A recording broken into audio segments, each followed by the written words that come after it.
The whole global economy is just imploding. Investors are running scared. And there's this little electric car company, Tesla, literally weeks from going bankrupt. Everyone thought the founder, Elon Musk, was frankly nuts, pouring his last cash into something no one believed in. Friends were telling him, walk away. Analysts predicting total failure. It sounds like a completely lost cause from the outside. Exactly, but instead of folding, he just doubled down, wired his last personal money to make payroll, risking it all. He even said later something like, I thought Tesla and SpaceX were both likely to fail. Wow. But I felt it was worth trying anyway. I mean, can you imagine thinking failure is likely, but still going all in? That level of conviction is something else. It really sets the stage. It really does. And that moment, it wasn't just about the cars or the rockets. It was pure vision, pure grit, just this incredible willingness to keep pushing when all logic, all advice screamed, stop. So today, that's what we're doing, a deep dive into Elon Musk's entrepreneurial mindset based on the sources you've shared. Our goal here is simple. Pull out the key insights, the surprising lessons that you can actually use, whether you're building a business, starting something new, or even just chasing ambitious goals in your own life. We're going to unpack this mindset. Yeah, and what's so interesting, I think, is that it's not really about trying to be Elon Musk. I mean, who could? It's more about understanding these core principles that sort of reveal themselves under extreme pressure. It's about seeing how this consistent way of tackling problems, this approach to risk, can lead to, well, extraordinary results, no matter the field, really. Right? These aren't just quirky stories. They're almost like universal principles put to the test. Okay, so let's get into the first big one. The sources really hammer this home, dreaming beyond what seems possible. I mean, reusable rockets, sticking computers in brains. It sounds like sci-fi, right? Most people starting out think, okay, what's practical for tomorrow? What's the next logical step? But he asks something different. He asks, what should the future look like? That's a huge question. It's a totally different starting point, isn't it? It reframes everything. When you look at his journey, PayPal, then Tesla, then SpaceX, it wasn't just chasing the next dollar. It was always about these huge problems, sustainable energy, getting humans off Earth, faster transport, big, hairy, audacious goals. And that flips the script. It makes you ask yourself, what problem do you want to solve that will actually matter in, say, 10 years? Not just what business can make money now. That's a powerful framing. Solve a future problem, not just a current one. Okay, but dreaming big is one thing. Taking the insane risks that come with it, that's another. This is where it gets really interesting for me. The sources say he's not just a reckless gambler. No, definitely not. So what's the approach? How does he handle risk? Well, it's all about calculated risk. Risks he thinks are survivable, even if they fail. He wasn't sitting around waiting for the perfect moment, Because let's be real, that moment never comes. Think back to 2008 again. Investing in both Tesla and SpaceX when everything was collapsing. He didn't just throw all his money at one. He split his entire fortune, pretty much exactly in half. Right down the middle. Yeah, giving each company a fighting chance. He was willing to go broke, personally. But not willing to let the entire vision die if one failed. Exactly. It wasn't just diversification like a stock portfolio. It was strategic survival.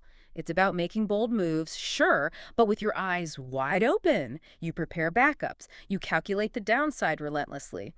The goal is always to live to fight another day, even if attempt number 1 blows up. Literally, sometimes. Literally, yeah. That live to fight another day mentality seems key. It's not just win or lose. Okay, so vision, calculated risk.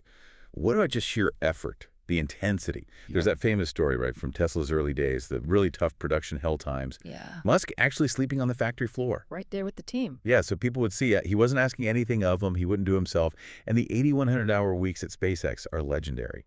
That factory floor image is powerful. It really speaks to this core belief he seems to have. Urgency is the difference between progress and stagnation. It's not just the hours, though obviously the hours are extreme, but connecting it to the bigger picture, it sets a standard. It says, this is what it takes. Success, especially the kind he's chasing, demands that level of intensity. And like it or not, your team, your collaborators, they feed off that example. No doubt, that intensity drives results. But you have to wonder about the flip side, the sustainability, the personal cost. Did the sources touch on that? Or is it mainly framed as just, this is what's required? That's a fair question. The sources we looked at mostly focus on how effective this intensity is for hitting those massive goals. The personal sacrifices are sort of presented as, well, part of the deal when you aim that high. They frame it less like a punishing schedule and more like an unavoidable outcome of being totally consumed by a mission he sees as critical for humanity. So the intensity is extreme, yeah, but it's shown as flowing from the mission, not just imposed on it. Which does raise a good question for you listening. What level of commitment, what sense of regency are you bringing to the goals that matter most to you? Good question. When the mission feels that huge, maybe the intensity feels less like a choice and more like a necessity. Okay, now this next one is, I think, really tough for most people. Dealing with failure. Massive failure. Our sources detail this. Yeah. The first 3 SpaceX rockets, they didn't just fail, they exploded. Spectacularly. Millions of dollars gone. Vanished in flames. Years of work. And after that third failure, the story goes, SpaceX had money for just one more launch. One shot. If that failed, SpaceX was finished. Kaput. The pressure, it's hard to even comprehend. Seriously. But then, September 28th, 2008, Falcon 1 finally makes it to orbit. Against all odds, you can imagine the scene in Mission Control. Just eruption, relief, triumph. And then, boom. Weeks later, NASA awards SpaceX a $1.6 billion contract, a total game changer. Yeah, it's incredible. And it forces you to think, what if he'd quit after failure number 3, which many would have? Oh, absolutely. The lesson is so stark. Failure isn't the end. It's data. It's information. Every single one of those explosions taught them something vital. It literally paved the way for that final success. Setbacks aren't roadblocks. They're actually steps towards getting it right. They're feedback, essential feedback. That failure is data mindset, Mm-hmm. it's huge. Oh. Okay, let's shift slightly to motivation. What drives all this? Musk is obviously incredibly wealthy now, billions and billions. But you rarely hear him talk about money or luxury. His focus, whenever he speaks, is almost always on the impact, the mission. You know that famous line, I want to die on Mars, just not on impact. Yeah. It's funny, but it says everything. It really does.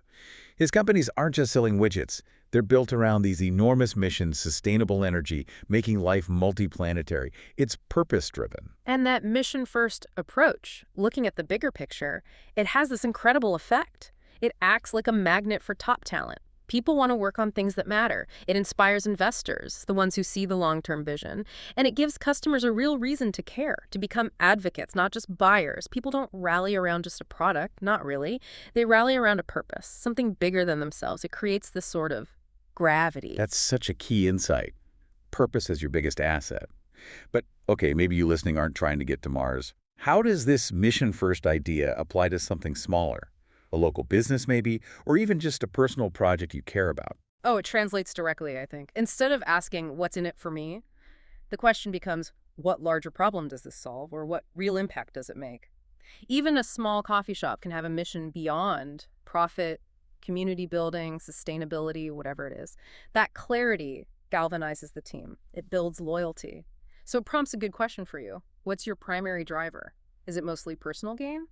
Or is there a bigger why fueling what you do? Finding that bigger why. Okay, another major theme the sources hit on is challenging the status quo. Constantly. Think about Tesla wanting to sell cars directly to people, cutting out dealerships. The whole auto industry went to war over them. Oh, yeah. They fought tooth and nail. Or reusable rockets. When he first proposed it, the established aerospace giants basically laughed, said it was impossible, uneconomical, Dismissed it completely. even sharing Tesla's patents openly. Critics screamed it was business suicide. And yet, time after time, challenging how it's always been done turned out to be his killer advantage. Real innovation, the disruptive kind, it rarely comes from playing by the existing rules, right? It almost always comes from breaking barriers, from questioning the fundamental assumptions everyone else takes for granted. That's where new solutions emerge. It definitely takes guts to push back that hard. But, you know, for every successful challenge, there must be ideas that don't pan out, or times when maybe the old way was better. How do the sources suggest we figure out when to challenge and when maybe to listen to conventional wisdom? That's a really important distinction. And the sources seem to point back to this idea of first principles thinking. It's not about being contrary just for the sake of it. It's about rigorously breaking a problem down to its absolute fundamental truths, asking why repeatedly. If a long-held assumption or rule doesn't hold up when you examine its basic principles, then it's ripe for challenge. But if the core reasoning is still sound, well, maybe that convention exists for a good reason. So the question for you becomes, What outdated rules, what unquestioned norms in your field, or even just in your own habits, are you maybe afraid to really examine? Where could challenging that status quo potentially lead? Using first principles as the filter. That makes a lot of sense. Okay, so underpinning all of this, the big vision, the smart risk-taking, the intensity, the resilience, the mission challenging norms, there's one more thing, and maybe it's the most fundamental. This relentless drive to learn.